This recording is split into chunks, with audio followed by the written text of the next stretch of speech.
Basically আমরা কি করি, যে একটা ভূপৃষ্ঠ, এটা ধরো ভূপৃষ্ঠ আছে, তো ভূপৃষ্ঠের একটা প্রান্ত থেকে আমরা বলটাকে বেগ দিই, আর বলটা সেই বেগটা পাওয়া, এই বিন্দু থেকে আমরা বলটাকে বেগ দিলাম, হয়তো বেগটা দিলাম ভি। তাহলে বেগটা পাওয়া মাত্রই আমাদের বলটা এরকম একটা গতিপথে কিছুটা দূরে গিয়ে পড়বে, হয়তো দেখা গেলো এ বিন্দুতে গিয়ে পড়লো, বি বিন্দু। এই ঘটনাটা কি ঘটলো, ও বিন্দু থেকে ধীরে ধীরে উপরে উঠলো, দিয়ে সর্বোচ্চ বিন্দু এতে গেল, এ থেকে আবার ধীরে ধীরে বিতে নামলো। তো যখন এই উপরে উঠছে নিচে নামছে, তো উপর নিচের গতি দেখতে পাওয়া যাচ্ছে। আবার দেখো উপর নিচে গতির সঙ্গে সঙ্গে এর ও থেকে বি এর দিকে সরে গেছে, তাহলে আনুভূমিক একটা গতি আছে। তাহলে এই যে প্রাসের গতি, এখানে আমরা কি দেখতে পাচ্ছি, বলটা উপর নিচে ওঠানামা করছে, আবার আনুভূমিক স্থান পরিবর্তন করছে। মানে আমি যদি এখানে একটা এক্স অ্যাক্সিস ওয়াই অ্যাক্সিস আঁকি, তাহলে কি দেখতে পাচ্ছি, এক্স অ্যাক্সিস বড় বড় সরণ হচ্ছে, আবার ওয়াই অ্যাক্সিস বড় বড় ওঠানামা করছে। তাহলে এখানে বস্তুটার গতিটা, প্রাসের গতিটা ত্রিমাত্রিক নয় কি?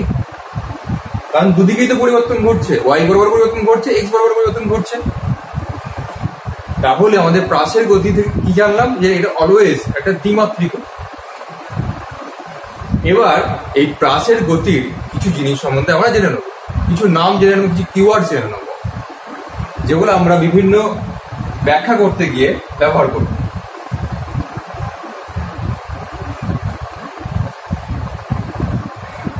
এই যে ও বিন্দুটা যেখান থেকে বস্তুটাকে ছড়া হলো, সে ও বিন্দুটাকে আমি বলবো প্রক্ষেপ বিন্দু।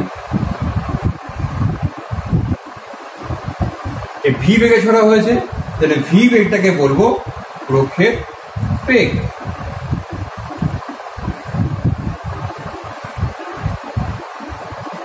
এখন এই যে ভি বেগটা আনুভূমিকের সঙ্গে কত কোণ করে আছে, ধরো আমি ধরে নিলাম আলফা কোণ করে আছে। তাহলে আলফা কোণটা বিভিন্ন জনের কাছে বিভিন্ন রকম হতে পারে, কেউ বেশি কোণে ছুটতে পারে, কেউ কম কোণে ছুটতে পারে, ডিপেন্ড করতে যে সে কতটা দূরে ছুটতে চাইছে তার উপর কোণ ডিপেন্ড করবে, তাই না? এখন যদি কারোর সামনে একটা খুব বড় পাঁচিল আছে বা দেওয়াল আছে, তাকে সেই দেওয়ালটাকে টপকাতে হবে বলটা ছুটে, তাহলে সে বেশি কোণ দিয়ে ছুটবে।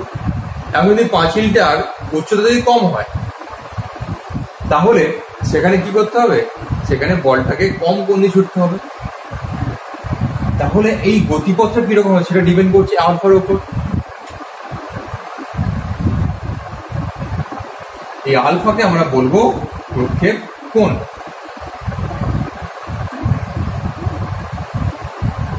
এই যে পথটা অতিক্রম করলো ওএবি, ওএবি পথে যে অতিক্রমটা করলো বলটা, তো ওএবি পথটাকে আমি বলবো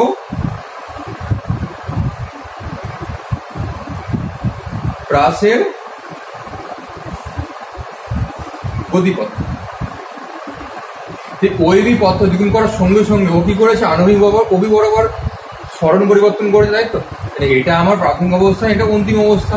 তাহলে সরণের পরিবর্তন কতটা, ওবি। ওবিকে আমি বলবো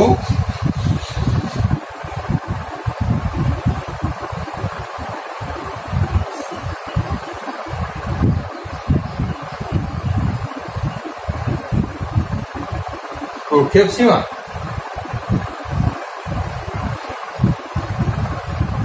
এবার এই যে বস্তুটা ও থেকে এই বিন্দু থেকে আবার বি বিন্দুতে এলো, তাছাড়া টাইম লাগলো, তো উপরে উঠতে টাইম লাগলো, নিচে নামতে টাইম লাগলো। তো এই যে ও থেকে বি বিন্দুতে যখন গেল, তো সমস্ত পথটাই তো হাওয়াতে গেছে বা বায়ুর মধ্য দিয়ে গেছে। তাহলে এই ও থেকে বি বিন্দুতে যেতে যে সময়টা লাগলো, সেই সময়টাকে আমি কি বলবো, উত্থিত কাল।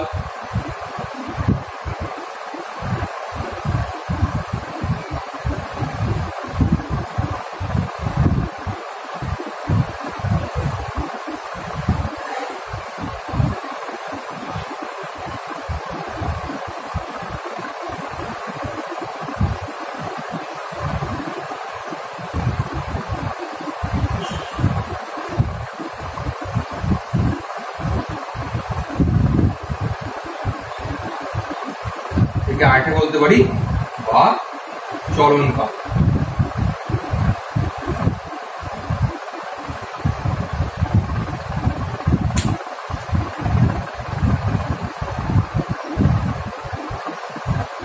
এই জায়গাটা ভিডিওটা পজ করে আবার স্ক্রিনশট নিয়ে নাও, মানে আমি বোর্ডটা মুছবো।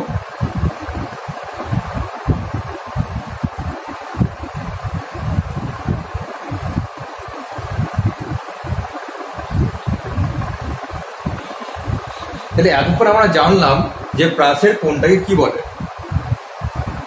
তো এবার আমি কি বলছিলাম খানিকক্ষণ আগে, যে প্রাসের গতিটা দ্বিমাত্রিক গতি, অর্থাৎ এই এক্স অক্ষ এই বরাবর আনুভূমিক বরাবর দূরত্বে পরিবর্তন ঘটছে, আবার উপর নিচ বরাবর দূরত্বে পরিবর্তন ঘটছে। তাহলে এই যে আনুভূমিক বরাবর দূরত্বে পরিবর্তন ঘটছে, এটা নিশ্চয়ই কোনো একটা বেগের জন্য ঘটছে, সেটা আমাকে জানতে হবে।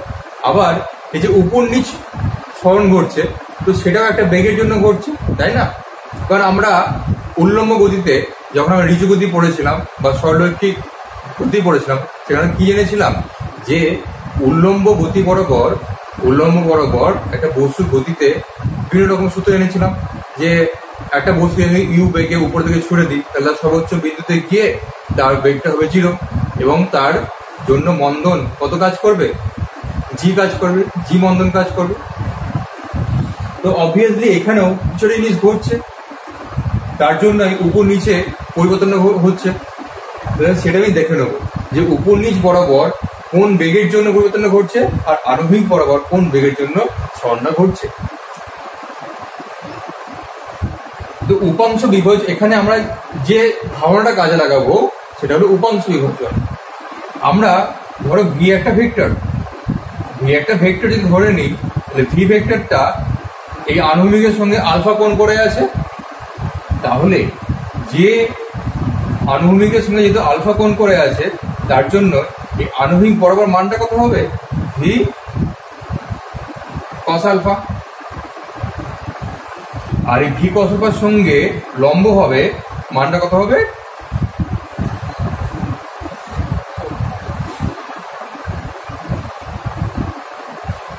V sine alpha. এটাই আমরা উপাংশ বিভাজনে জানি যে একটা ভেক্টরের সঙ্গে আলফা কোণ করে থাকলে আনুভূমিক বরাবর মানটা হয় ভি কস আলফা, আর ভি কস আলফার সঙ্গে লম্ব হবে যে ভেক্টরটা থাকে তার মানটা হয় ভি সাইন আলফা। এবার দেখো এই যে ভি কস আলফা, এটা তো একটা বেগ। ভি কস আলফা কোন দিক বরাবর কাজ করছে? আনুভূমিক বরাবর, এই বরাবর কাজ করছে, তাই না? তাহলে এই বরাবর যে সরণের পরিবর্তনটা ঘটছে ওবি বরাবর, সেটা কার জন্য ঘটছে? ভি কস আলফার জন্য। আর উপর দিক বরাবর বেগ কত? V sine alpha. তাহলে উপর নিচ বরাবর যে পরিবর্তনটা ঘটছে সেটা হচ্ছে ভি সাইন আলফার জন্য। এবার আমাদেরকে খুব জেনারেল কনসেপ্ট কাজে লাগাতে হবে, যেটা হচ্ছে অভিকর্ষীয় ত্বরণ। কারণ প্রতিটা বস্তুর উপর অভিকর্ষীয় ত্বরণ কাজ করছে। তাহলে এখানে অভিকর্ষীয় ত্বরণের ভূমিকাটা কি, সেটা কোশ্চেন দাঁড়ায়। তো দেখে নেওয়া যায়। আমরা সবাই কি জানি যে অভিকর্ষীয় ত্বরণ সবসময় একটা বস্তুকে নিচের দিকে টানছে, তাই তো? তাহলে স্বাভাবিকভাবে এই বস্তুটা যখন উপর দিকে উঠবে, তখন এই ও বিন্দু থেকে শুরু করে বি বিন্দু পর্যন্ত সর্বত্র যেটা নিচের দিকে কাজ করছে, বা সর্বত্র বস্তুটাকে পৃথিবী নিচের দিকে টানছে। তার জন্যই তো বস্তুর উপর ওঠাও নিচে নেমে এলো। যদি পৃথিবী নিচের দিকে না টানতো তাহলে কি হতো? বস্তুটা উপরে উঠতেই থাকতো, ওরা ফিরে আসতো না, এটাই ঘটতো। তাহলে জীব সবসময় নিচের দিকে কাজ করছে। এখানে এই বিন্দু থেকে নিচের দিকে কাজ করছে, এই বিন্দু থেকে নিচের দিকে কাজ করছে, এই বিন্দু নিচের দিকে কাজ করছে, এখানেও নিচের দিকে কাজ করছে, এখানেও তাই, এখানেও তাই, লাস্ট বিন্দুতেও তাই। সব জায়গাতে জীব নিচের দিকে কাজ করছে।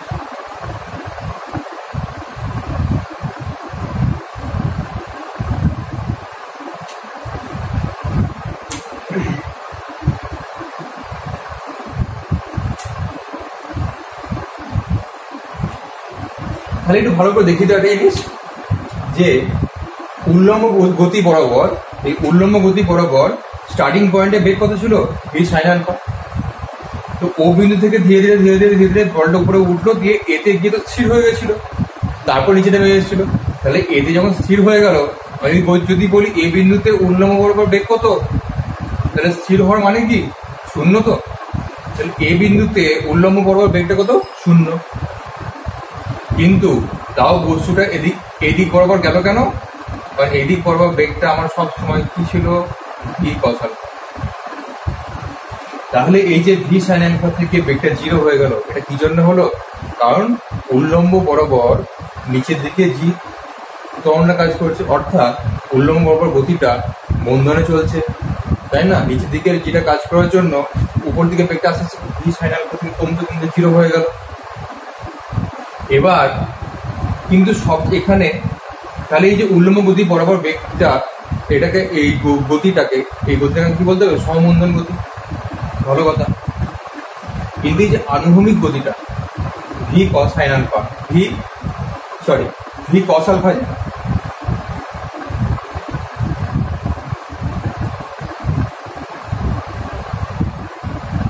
তো এই ভি কস আলফার ক্ষেত্রে কি হচ্ছে একটু ভালো করে দেখি তো। আমাদের নিচের দিক বরাবর ত্বরণ কত? জি, তাই তো?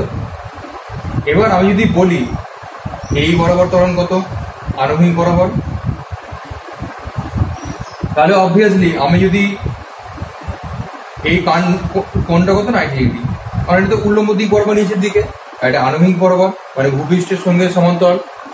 তাহলে অবভিয়াসলি দুজনের মধ্যে কোণটা কত হবে? 90 ডিগ্রি হবে। এটা আমি ধরে নিলাম আলফা সমান 90 ডিগ্রি। তাহলে এই জি এর কত উপাংশ এই বরাবর কাজ করছে? আমাদের ফর্মুলা কি? জি কস আলফা। এই জি কস আলফার মান কত হবে দেখি তো। জি কস আলফা সমান জি কস 90 ডিগ্রি, কারণ 90 ডিগ্রি বলে দিয়েছি। তাহলে কস 90 মানে কত? 0, তো 0। তাহলে এই বরাবর মানটা 0।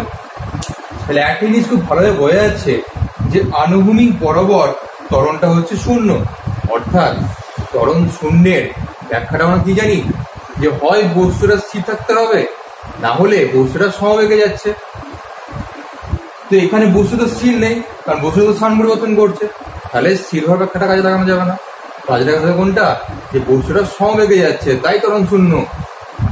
তাহলে আমাকে বলতে হবে এই যে বস্তুটা ভি কস আলফা নিয়ে আনুভূমিক বরাবর স্থানটা পরিবর্তন করছে, এই ভি কস আলফা বরাবর বেগটা কি সমবেগে চলছে। তাহলে সমবেগে মানে কি? যে প্রত্যেকটা বিন্দুতে আমার বেগটার মান ভি কস আলফা হবে, তাই তো? সেটাই হচ্ছে সমবেগের ধারণা, যে সময়ের সঙ্গে সঙ্গে বেগটার কোনো হ্রাস বা বৃদ্ধি হবে না। তাহলে ভি কস আলফার মানটা পরিবর্তন করবে না। ও বিন্দুতে যদি ও বিন্দুতে এর মানটা ভি কস আলফা হলে বি বিন্দু অবধি সর্বসময় মানটা কত হবে? V cos alpha. তাহলে এই একটা জিনিস থেকে আমরা কি শিখলাম? যে আনুভূমিক বরাবর যে স্থানটা পরিবর্তন করছে, সেটা কার জন্য ঘটছে? সমবেগের জন্য। আর এই যে উপর নিচ স্থানটা পরিবর্তন ঘটছে, সেটা কার জন্য ঘটছে? উল্লম্ব গতি বা অভিকর্ষিত ত্বরণের প্রভাবের জন্য ঘটছে।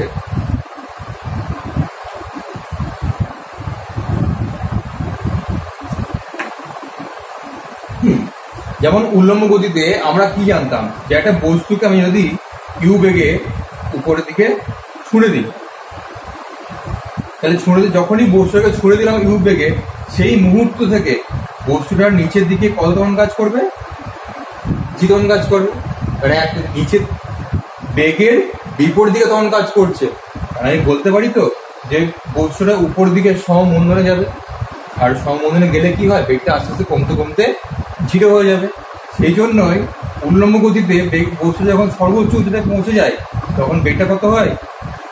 তখন বেগের মান হয়ে যায় 0। কিন্তু তখনও নিচে দিকে কত ত্বরণ কাজ করে? জি ত্বরণ কাজ করে, তাই তো? সর্বসময় জি ত্বরণটা কাজ করে, নিচে দিকে কাজ করে বলে বেগটা আস্তে আস্তে কমতে কমতে 0 হয়ে যায়। তাহলে ঠিক সেম জিনিসটা এখানে ঘটেছে।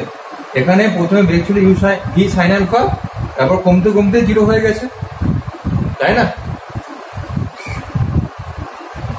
যখনই আমরা এই প্রাসের বিভিন্ন ক্যালকুলেশন করব, তখন আমাদের সবার আগে ওই উল্লম্ব গতির ফর্মুলাগুলো, ধারণাগুলো, কনসেপ্টগুলো কাছে, তাহলেই দেখা যাবে প্রাসের সমস্ত কিছু ক্যালকুলেশন গুলো করে ফেলেছি।